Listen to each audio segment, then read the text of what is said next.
Salmo Kapitulo 137.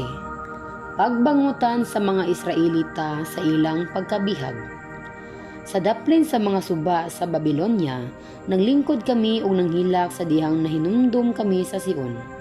Sa mga kahoy daplin sa suba, gisabit namo ang amo mga alpa, kay didto gipaawit kami sa mga nagbihag kanamo o gipugo sa paglingaw kanila. Awiti kami awit sa Sion, sila miingon. Unsaon namo pag-awit sa alawiton sa Ginoo dinhi sa laing nasod, mukuyos unta ang tuo kong kamot, kun kalimtan ko ikaw o Jerusalem.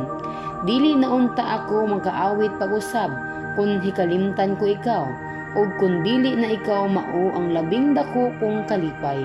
Ayaw gayud hikalimti o Ginoo ang gibuhat sa mga taga-Edomia sa adlaw nga nailog ang Jerusalem.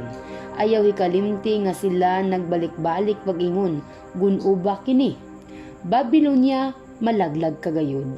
Bulahan ang tao nga manimalos kanimo tungod sa imong gibuhat kanamo.